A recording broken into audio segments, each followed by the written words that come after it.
The Whole Rabbit is brought to you by the generous support of our listeners. This week's show is sponsored by Real Name and Katrina Carrick. If you too would like to hear all our extended episodes, get a big ol' sticker of our cover art, a shiny holographic Rabbit Clan sticker, and access to our Discord coven, become a $5 subscriber at www.patreon.com. On this week's show, we discuss the value of villainy and listen to apologies for it straight from the devil's lips themselves. We list the internet's favorite baddies, talk about why we love them so much, and explore the similarities and differences that make up the rainbow of evil. So sit back, relax, light up a J, and it puts the lotion in the basket.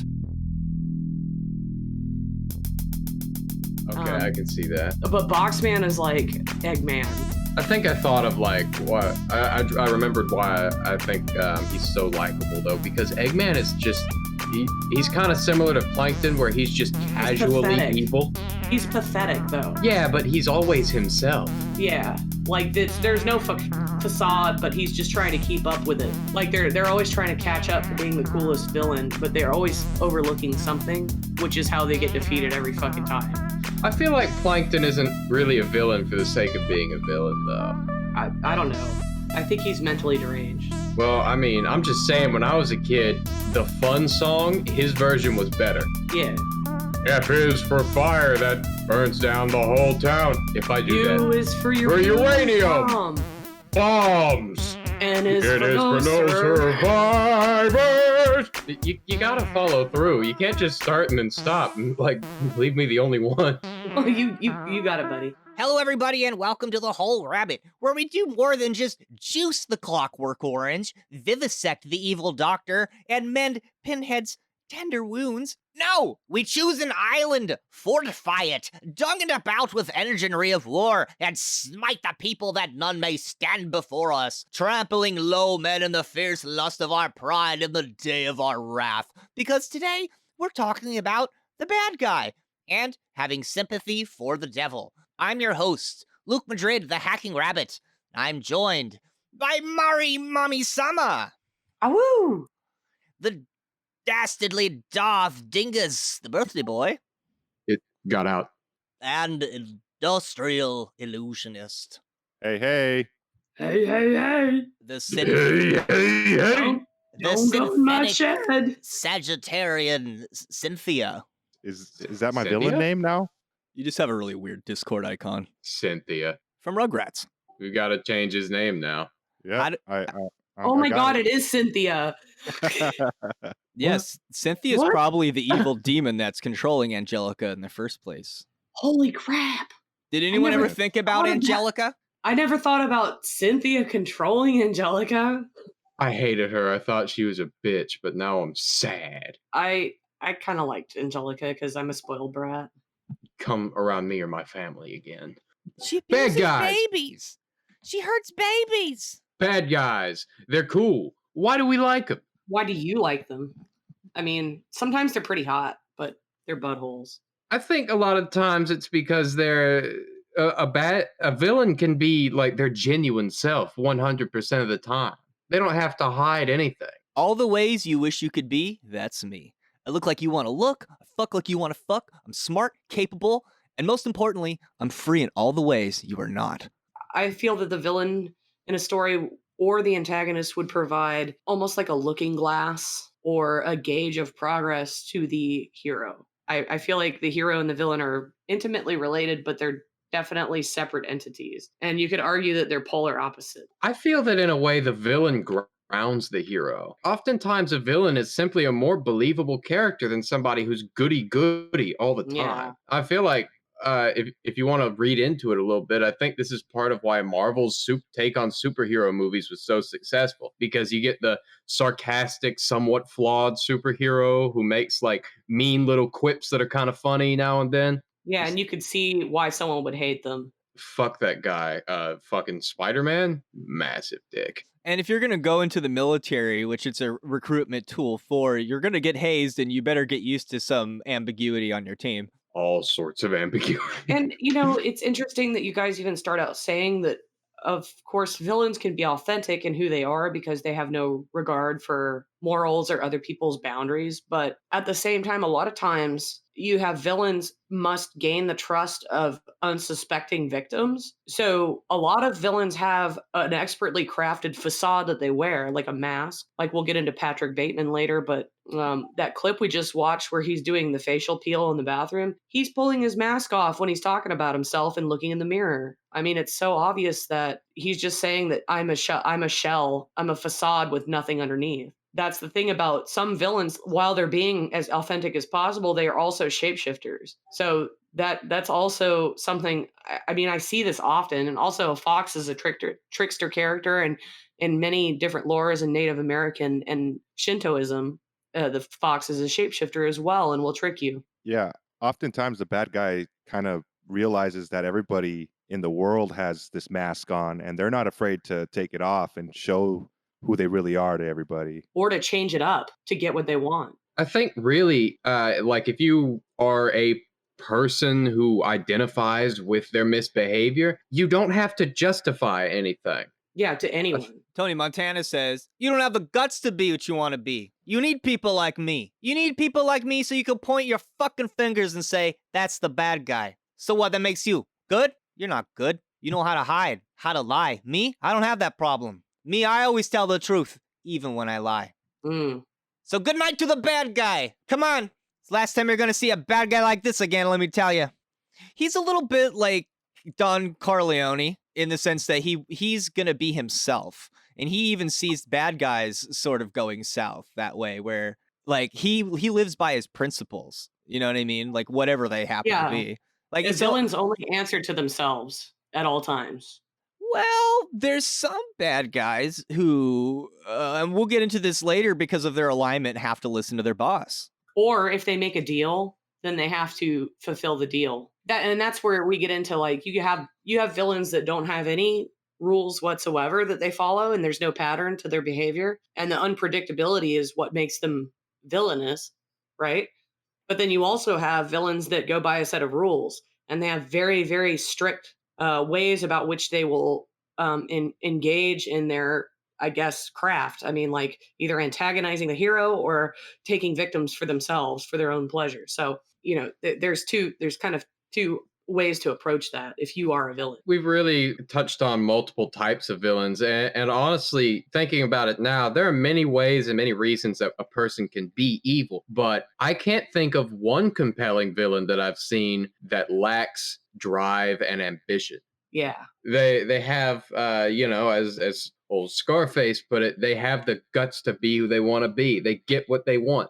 Christian in Midsommar becomes a villain because he's unable, he's unwilling, he won't meet his drives. That's one very rare example.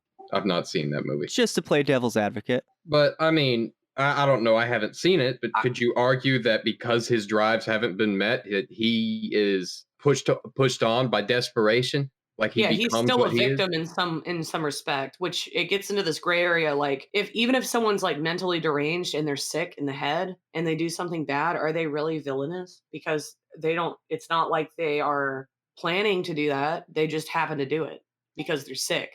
I guess it just depends on what the consequences of their actions would be. That's a complicated conversation about if being evil means you're sick and if you can even rehabilitate people. But before we have that conversation, I want to keep with this, why do we like bad guys? I think we like bad guys that reflect our shadow, personally. The whole Hack Rabbit thing, I think, is pretty well reflected by Jack Torrance. I think the American Psycho matches with that archetype a bit. And so I'm attracted to bad guys that reflect my own shortcomings.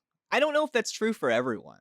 Do you have a favorite villain or a certain type of villain you like best? Yeah, like my first villain that I really attached to is Maleficent from Sleeping Beauty. Because when I was little, and you get all the Disney movies or whatever, and every girl has the little princess that they want to pretend to be. My favorite role model was the evil queen, because there were no other powerful female figures in the movies for me to relate to. So I was like, well, you know what? She's a cool dragon and stuff, and I really like her.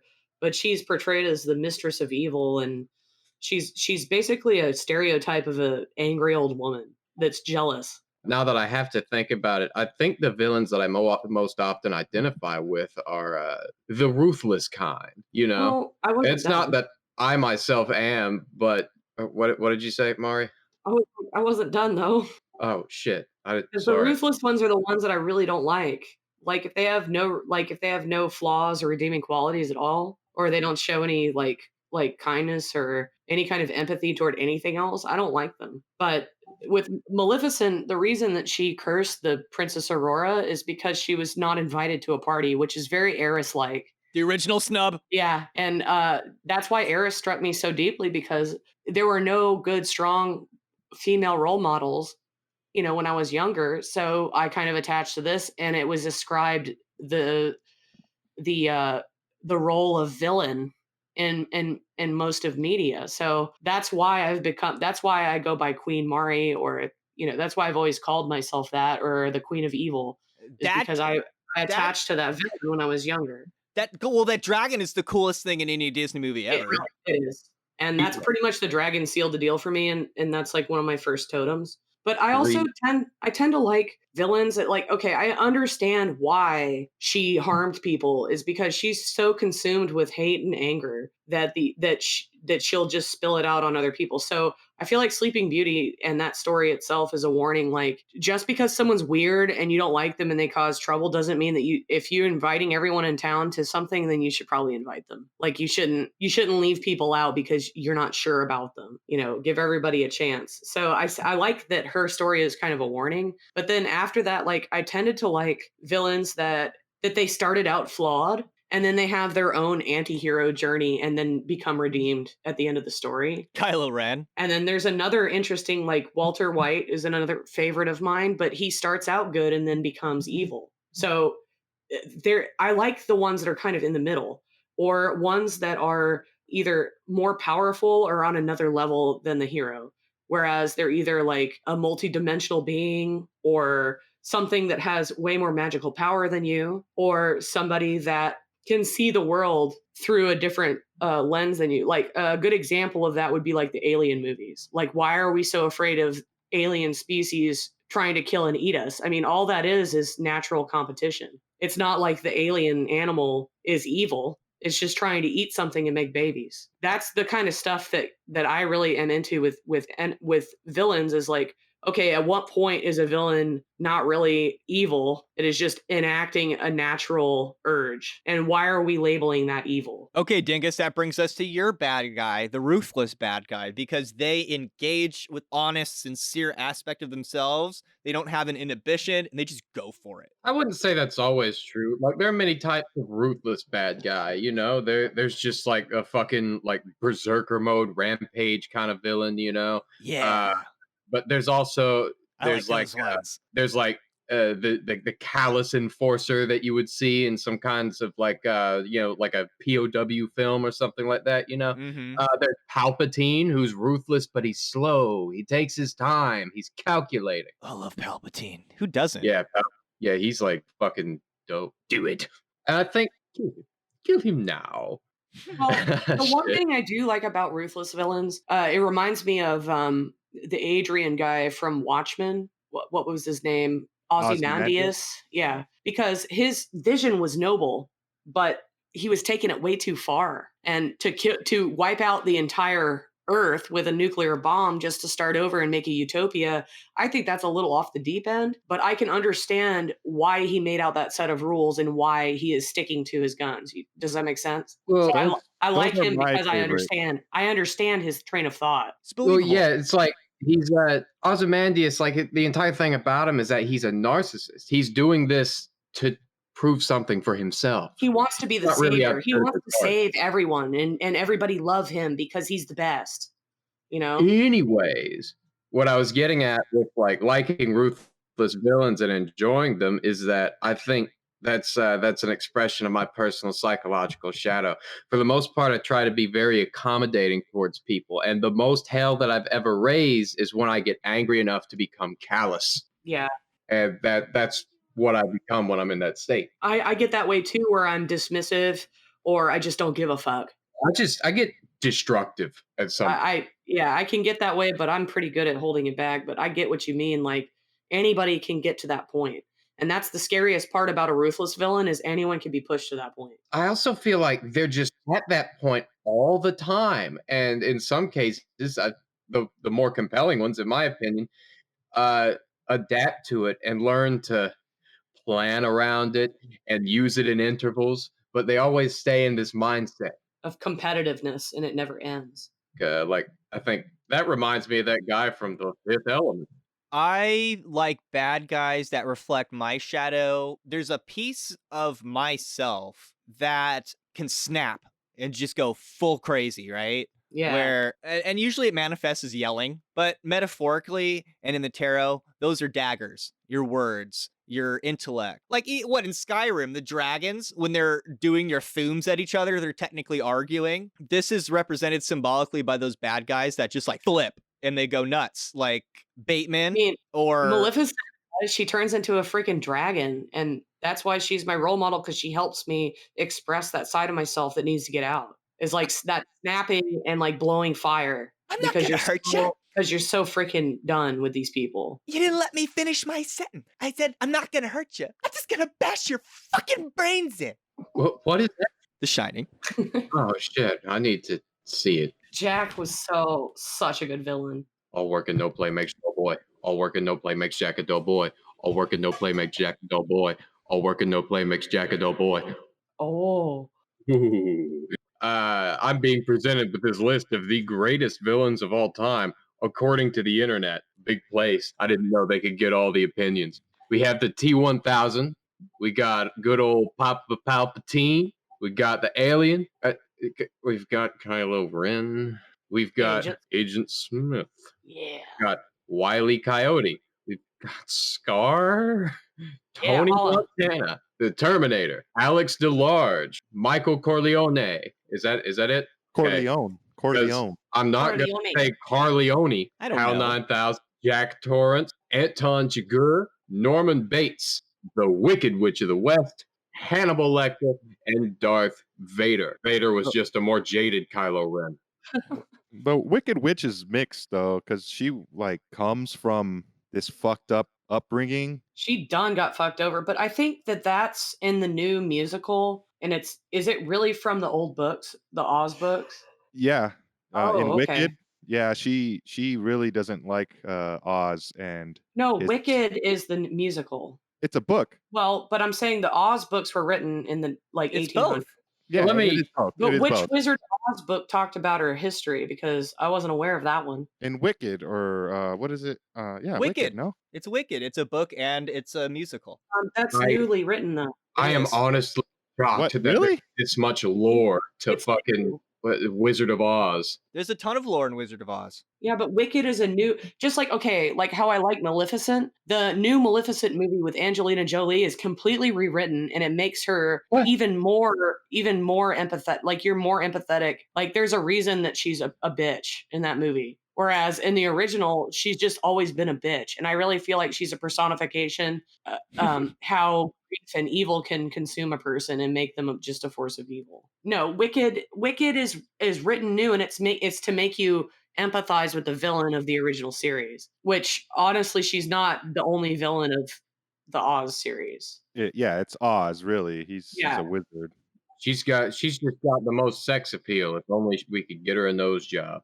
Oh God, she should stand up straight too. Yeah, she should. Even Some hunchback listening, like, fuck you, dude. Yeah, it was written in 1995, and it's based on the Wizard of Oz books. I see that. so, what about bad guys that aren't necessarily an expression of the shadow, though? Like comedic bad guys. You know, like I was really thinking about doing Plankton for this episode. I find Plankton so likable just because he's so cynical. For those kind of bad guys, I mean, Plankton's great, but gets foiled every single time. Like he tries to make a plan, but it just doesn't work out. I like villains that are completely random and just do random things and get in the way of the hero. So I like chaotic, neutral villains a lot. That's Plankton. He's chaotic. He's chaotic. He once grabbed like a fucking he's ass order, his he's order inbred- evil. He's order evil. He's no, man. I don't see where order falls into this. He grabs a wad of his like I guess they're not inbred, but inbred plankton cousins and turns them into like a human hand and ear so he can open up a safe. Yeah, but That's chaotic as fuck, man. he's just That's trying pretty to get the chaotic. formula, dude. He's trying to get the formula though. Like he has a plan. He has an ambition. He might be neutral then, evil. Yeah, because sometimes he doesn't. Sometimes he doesn't go to the Krusty Krab. Sometimes he just messes around at home. I also like his robot wife. Is like hilarious. Programmed her to like nag him, which is why. Holographic meatloaf. My favorite. Yeah, but she also chides him all the time and scolds him. But like, who made her? He made Karen, so that's why he programmed her to tell him what a piece of crap he is. It's like, wow, dude. You know what else I love about Karen? She has like an inexplicable northern Midwest accent. Don't you know? Don't you know? Like she's incredibly annoying in all aspects, but why did Plankton make her that way? It's because he has some kind of self-hate going on, and I think that's why he fails all the time. This wasn't supposed to get be an in-depth fucking psychoanalysis of a SpongeBob character, but I'll take it. I mean, that's what I gathered from it. I'll take it. Because I think he's perfectly capable to do whatever he wants, but I think he likes the game. I have a question about Plankton in an attempt to get us a little bit back on our train of thought here. What it does Bikini Bottom need Plankton to progress? Is he a force of progress at all? No. He's a loser. Nobody goes to his restaurant. He burns the place down a couple of times. Does that create jobs? Does that make for new security positions in Bikini Bay? No, he No. automates all the positions. Yeah, they're all robots. Now we're driving. He's kind of a big man. Now we're driving. We're driving in. You're pretty evil. You're evil for that one. Luke, I think the show's over. All right, so we're getting around to the idea that if we didn't have bad guys, we wouldn't progress at all. What does that mean? That means we need bad guys. Anton Lavey says, if evil were by chance eradicated, the race would die of inertia, at least under existing standards of mental and emotional development. Volumes have been charted, the history of man's cruelty and tyranny. How many have considered the essential role of villainy in human development? An impartial survey would no doubt qualify the villain as an unsung hero. Consider these still fresh examples. If Aleister Crowley had not been the, quote, wickedest man in the world, the like of Gerald Gardner and Margaret Murray would not have stepped on stage for purposes of enlightenment, and Dennis Wheatley might be a starving hack. They owe their identities to Crowley's outrages. If the Hells Angels had not caused such a furor, and had not been ritualized in motion pictures like The Wild One and Scorpio Rising, a, quote, clean, wholesome interest in motorcycling and its billions in profits would not have evolved. The glamour of evil, not fun in the sun, secretly spawned the present bike movement. Pollution reduction, economical transportation, all other rationales for motorcycling are piety devices. Beautiful. Glamour of evil. And that's from Anton Lavey, The Devil's Notebook. Now, I knew a Levian Satanist who gave me a more modern example of this. He said, before Marilyn Manson, if you had facial piercings or visible tattoos, you couldn't get a job at Subway. After Marilyn Manson, you could. Yeah, and I love how I guess the yin to the yang, it's like a driving force. So you always have to have, evil will always be present. And this becomes a dilemma, especially in some stories for heroes, because then you have the option of becoming a nihilist. Like, you could abandon your hero's journey, because what's the use if there's always going to be evil? But if you look at it in a different way, in that, like, evil provides an opportunity to spur you on and give you motivation to achieve something and to win something that's good. So it doesn't mean that you should just give up, but look at evil as more of it is a progressive force, because it creates change. It creates a change in contrast, and then it draws people into the future, because you have to make plans on how to stifle that. It's interesting too, because you can see this replicated in other areas of nature. Like, with no death, there'd be no natural selection. Natural selection isn't a function of things that are already living. It's a function of what's gone. Yes. And if you didn't have death and decay and bacteria and infection and mold and disgusting fungus and rats and disease, then we would be we would be suffocating under a pile of refuse and matter that can't deteriorate. So villainy and evil brings an important thing to the table, because if it does get to consume things, it actually breaks down society and allows a new society to arise out of it, as if like a phoenix or something. Okay, Mari, but let me ask you a question. So, if the bodies aren't decomposing, then would it be considered socially acceptable to stuff a pillow with rat carcasses? Sure. I mean, there wouldn't even be any rigor mortis. It would be quite supple, really. It's kind of like living in VR. Like, have you ever like played a game and you spawn too many objects and then your computer crashed? It's like you have to have a mechanism to kind of clear out the stuff that you're not using anymore, or else a life will cease to exist. Now you're talking like a bad guy. I'd really like to see a real life entity cram, like two objects just in the same place twitching. Actually, Hey, that's been done, and it's weird. But What? yeah, they've done quantum experiments where they've actually had a solid piece of like macro matter, like that you could hold in your hand, appearing in two places at the same time. Holy shit. Yeah, but it's really hard to do. Nuts. Probably for weapons technology, which brings us, Or- of course, to Jean-Baptiste Emmanuel Zorg Yes. from The Fifth Element. He really encompasses that whole idea that evil is just a part of nature and we really need it, and he will be the herald of all that action. He's somehow in the movie come into contact with this thing that they call the ultimate evil, and it's going to bring like total eradication of life to Earth, and he's just totally down with it. And he's got a really cool dialogue with one of the more like good characters in the movie. he's a priest. Yeah, he's in fact talking to a priest who, I guess they acknowledge that aliens are somewhat like a savior to humanity, and he's looking for the 4 chaos emeralds. I mean, elemental stones. Where's And- that damn? I can't do that twice. Zorg is Oh, such yeah. a better bad guy than Thanos. Oh my fucking god, dude. Oh, Yes. who isn't? Yeah, I he isn't. know. I know. But I wish it were Plankton. we understand Thanos, but he's just like, come on, man. Like, Plankton is a more real nihilist. Yeah. Well, this actually also brings us to Zorg, because there's a difference between big evil and little evil. And Zorg explains the value of the big evil in his back and forth with Priest Vito Cornelius. Who wants to read which one? Wait. I want to be Vito Cornelius. Who wants to be I can Zorg? read about. I can. Well, hold on. I'll be a priest. Nah, he already got the priest. Party the priest. I can't be evil voice. Somebody else. Dark. Okay, I'll be Dingus is evil good. voice. You gotta be a little But- southerner with it, though. yeah, he's Where are got a- the Oh, I can do. I can do Where? it. Yeah, do Zorg. Just speak with a little southern, just a little bit.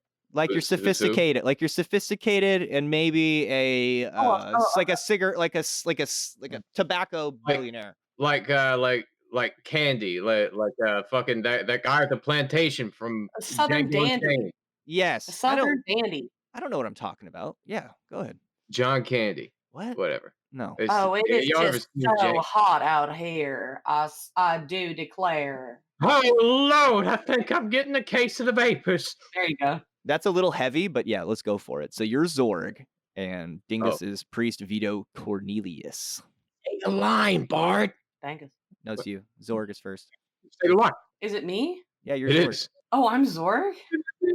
For a moment. Sweet. I thought Dingus was. Okay. Where are all the stones?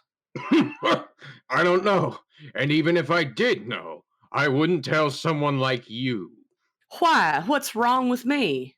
Try to serve life, and you seem to want to destroy it. Oh, Father, he's so wrong. Let me explain. So, who's doing the actions? he puts a glass on the table to set up the little experiment that's about to happen. Guys, it's a podcast. And he slowly pushes it off the desk. Life, which you so nobly serve, comes from destruction, disorder, and chaos. Now take this empty glass. Here it is. Peaceful, serene, boring. But if it's destroyed, and he pushes the glass off the table. Boom.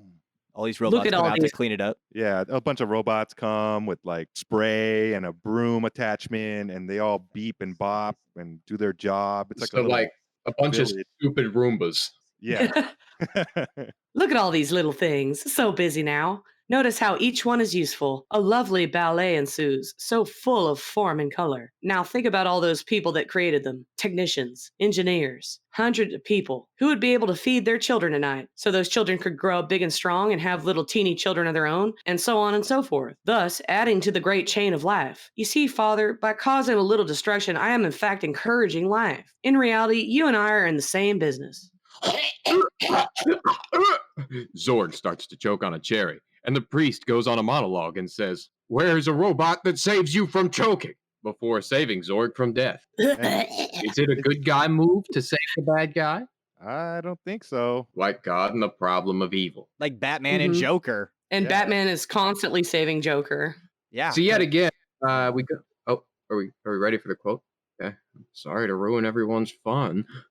So yet again, we come back to Anton Lavey in The Devil's Notebook. He says, the more grandiose the villain, the more beneficent he is to society. The small-time villain affects only the microcosm in which he operates, unless his act of villainy is considered so heinous that it spreads beyond his normal sphere of influence. When a villain attains universality, he is endowed with the mantle of devildom. However, if a real villain does not come forward to serve as a convenient embodiment of evil, thereby saving the good guy's cause, such a person must be developed and sometimes invented. If evil were by chance eradicated, the race would die of inertia, at least under existing standards of mental and emotional development. And can I insert? This is a great point of why, like, when we're talking about like Alien, the movies, why alien species or other species or things that we don't understand are often used as villains. Because in a world where everyone agrees and we're all friends, what's the next biggest villain is something that's outside of our species or understanding. The old man versus nature trope. Mm-hmm. You So know? if you don't have a man to be afraid of, then you must be afraid of nature because nature will consume you. Well, if you notice, it seems like the further away we get from dying of like the shit that people used to die of all the time, like tuberculosis and tetanus and just Dysentery. being alive before 1952, There's new things that are killing us now. And honestly, like we've invented little robots that we look at all day and it's killing our brains. Like, they found out that cell phones actually just, they're like a casino in your pocket. Mhm. So it's like we're inventing things to help us, but it's almost like we're our own villain as a Suicide species. rates are going up, up, up. However, the more problems we create, the more drive and motivation we have to create more solutions. So in a way, that's pretty much how our species functions. And that's why the hero and the villain it's inherent in our DNA to have It's these. like getting used to if you get used to your circumstances, you're gonna find new things to kill you. Right. Oh, Or yeah. people will turn on each other. And that's to me that's what a villain is we've conquered nature and now humans are turning on each other. And it's hard to find, you have to figure out who's the predator, but everybody looks like a person. And how, like, we were talking about Patrick Bateman, how he has that mask and that facade and he works and with all his coworkers and he blends right in, but he's so boring and empty inside. Those are the new predators that we have to watch out for. And now we even have organizations of these people where hundreds of these people get together and they try. So it's just extrapolating more and more and more. Like, you can never stamp out evil, but it doesn't mean you should stop fighting it because that's the whole point of being alive. I felt a little paladin twinge in my heart when you said that. Paladin? I mean, I know, but like realized a long time I could have become a nihilist, and maybe I was for 5 seconds, but when you realize like being good and being kind to people and trying to help people, it's probably not in your own best interest, and you can never get rid of all of the things around you that cause harm to people. Like, not even by yourself, not even a group of people could we get rid of that, because there will always be something that springs up. But I can't, like, I decided I would never let that stop me from trying to do good. And that's you have to come to terms with. It's not that you're not helping, it's just that you're helping move the engine forward. I find that interesting because by the time that I had turned 16, I was definitely a nihilist. And I was for many years, and I still kind of struggled to climb out of that mindset. But the way that I responded to it was indulging my own selfishness. Yeah. And I had to learn how to do that for myself to be healthy, because otherwise I would lash out a lot. But it was because I didn't have an outlet for the negative feelings. But I also am incapable of, like, I have a hard time. I can hurt other people, but it's like, when you get a confused Pokemon and it hurts itself out of frustration, it's basically like that. It's like I flail around in my own emotions and I hurt people, but it's not like I intend to. But having a villain to relate to and to identify with is such a great outlet to get that rage out of you, so that you don't have a panic attack or breakdown or accidentally hurt someone that you care about, and that you actually know how to get it out of yourself. I love watching, there's a few Joker movies that I just love watching, and he creeps me out and he's scary, dude. But just seeing him do that and go crazy on someone helps me not do it to real people, or playing GTA and just being able to punch someone in the face, Like playing violent video games. It's therapy for, violence out. Yeah, and GTA, you can be a villain too. Like, you're allowed, it's a sandbox, so you can like be mean if you want. But like, I don't like the games where you're like, oh, you're the hero and you have to do the good thing. That's why I like games where you can choose, oh, I could probably do this bad thing and get away with it. We were just talking about Silent Hill, and it affects like what you do affects your ending. And that was a turning point in video games where you could get punished if you acted like a villain in a game, which I thought was kind of cool. There's another game like that I think is really cool. We've talked about it a couple of times on the show, and I'm not going to spoil it, but I will tell you just a little bit about the ending. He goes, I am Shadow the Hedgehog, the ultimate life form designed by the Black Arms alien race, sent to punish this planet. This is who I am. God. Wait, I'll do that again. This is who I am. There you go. That's just cool. He's a bad guy. He's not like a super like edgy good guy. I think he's an anti-hero. In Shadow, I don't even know what he is anymore. He just kind of shows up just to be in the game every once in a while. But the whole idea, hang on, just the whole idea of that particular game was that you got to choose whether he was a villain or not. But in the canon, he's a good guy. Yeah, but he's edgy. Like, it's like Vegeta, which I almost didn't put him on my list, but I'm like, he actually starts out as like a villain that like wants to kill the entire Earth. So, but but he's been a good guy now more like longer than he's been in the series. You big smelly willy. Yeah, but I liked him because he was doing evil out of a panic and a self-preservation thing. And then he realized, oh, well, I can actually self-preserve by being friendly to these other people. I can't forgive him for destroying the bug planet. Somebody destroyed his planet, so do you blame him? And he was also almost going to be the king of it. Yeah, I don't know. I'm not going to be king of anything. Fuck you, you spoiled. But like Shadow was created to be a villain, but I also think you'd be pissed off if you missed the opportunity. Totally. Yeah. But if Shadow was created to be evil, it's like, don't you think that they gave him a story, like his own storyline in the games? Because I really think that they went into him a little bit deeper than say. Could have been really cool. Because Eggman never got his own game, so what's up with that? Like Shadow is definitely Sonic's shadow. Like literally, that's his name. Yeah, Shadow. So how are you gonna argue with that? Shadow is like evil, edgy Sonic. Whereas Sonic has bad qualities too, but I don't think Shadow is perfectly evil. I think he just provides a foil. And that's what I was saying at the very beginning, is that a lot of times villains are twins of the hero, and they're to be a reflection of the hero, so the hero knows which direction to go in. I want to bring up something that I talked with Dingus about, and it has to do with the level of moronic lack of awareness that Star Wars fans have, especially about Luke Skywalker, and about half of the metric ton of hate that gets rendered at Rian Johnson has to do with this exact thing that Rian Johnson accurately understood that most Star Wars fans patently can't deal with because I don't know. They're in denial. Now, what's wrong with Luke? What is wrong with Luke? If you go to the end of Return of the Jedi, when he supposedly wins the day, defeats the bad guy, and saves everyone, right?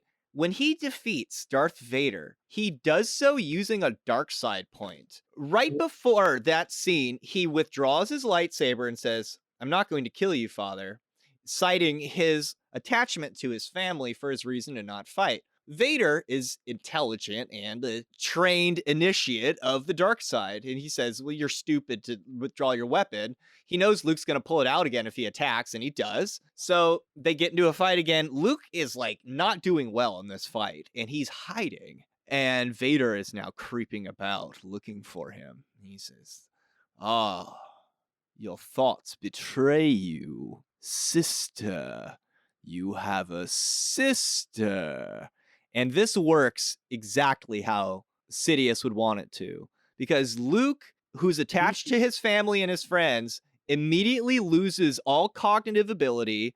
He loses his focus. He draws his lightsaber and he attacks Darth Vader with pure rage. And if you don't agree with me that this is a tragic scene, then you also disagree with John Williams, because the music is sad and remorseful.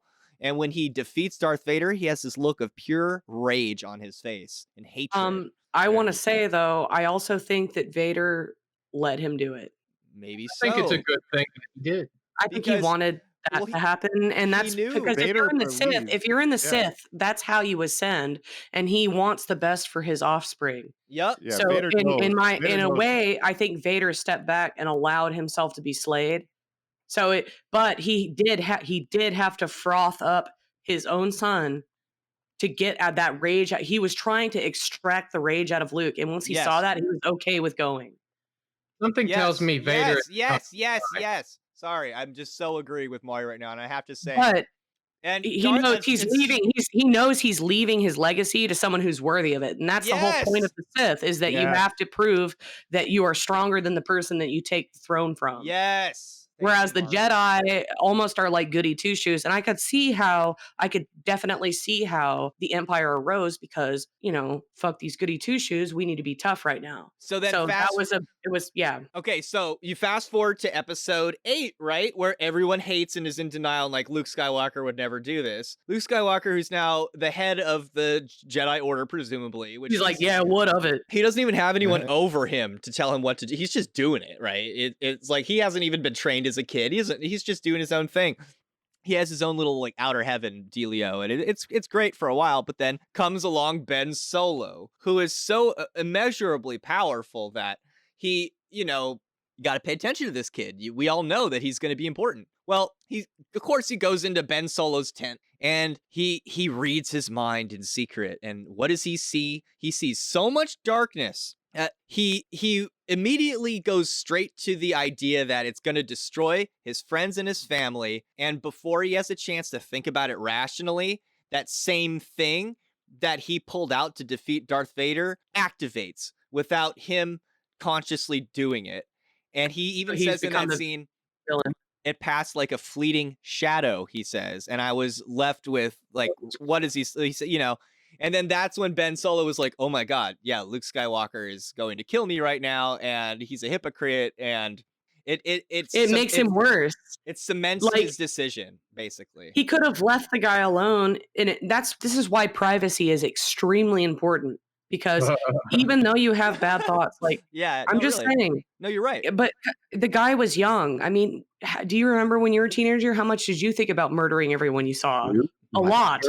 More than I'd like to admit on a podcast. Yeah, but that's what I'm saying is like he overlooked that, and he allowed his limbic system to activate without understanding, oh, this is a teenager. He's still figuring it out. I need to be more attentive and be a better guide to him and give him more moral support so that he doesn't fall into this trap of thinking. So instead of doing that, he's just like, oh no, it's the enemy. I'm going to stab the enemy. No, but he didn't think that consciously, though. He didn't integrate that part of his shadow. It just came out. Well, that's what I'm saying, is that he doesn't know how to control it, because he doesn't understand, like, oh shit, I went through my own shadow. Like, I have a shadow. Like, other people deal with their shadows differently than you. And you have to understand that just because someone's thinking about something bad, or they are musing on it, or they like to play violent video games or something, that doesn't mean that they're a bad person. Right, and to be fair, Yoda and Obi-Wan were like, he is not ready. they gave him a lot of leeway. They saw inside his mind and they saw nothing but imbalance, but they let him choose. And that's where Luke They want Skywalker to went teach wrong. him still, but they didn't want to abandon him or hurt him or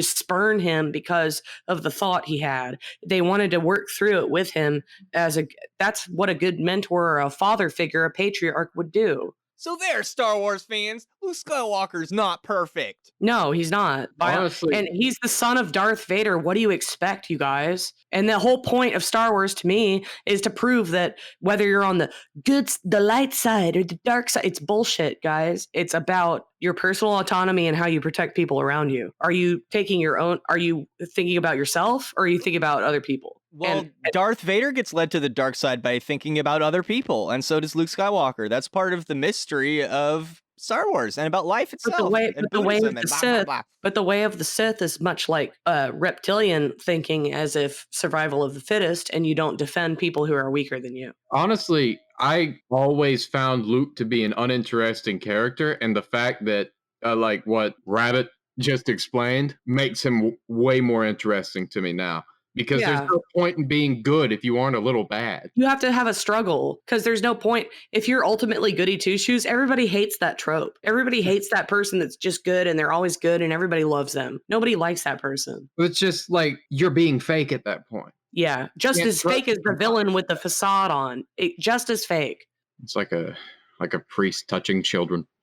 Yes. And even if you aren't being fake, people might not believe you anyway. So, and this brings us to Clockwork Orange, where after he goes through the Ludovico treatment, he comes home and there's somebody else who's now renting his room from his parents, and he has nowhere to stay. And the guy who's renting the room is just going over his past and being like, dude, this is just what he does. He's a liar. He'll say anything to get what he wants. And Alex actually feels bad at this point. He says, I know how things are now. I've suffered and I've suffered and I've suffered and everybody wants me to go on suffering. To which I think I might have deleted the reply, but he says, anyway, the guy who's renting the room says, well, it's only proper that you should continue suffering because you made so many other people suffer. And yeah, like the mother and the father, he explicitly tells Alex that he treated his parents like shit. So he deserves the room over Alex. But what's funny is he had the room when he was being his evil self, and now that he's come back and he's like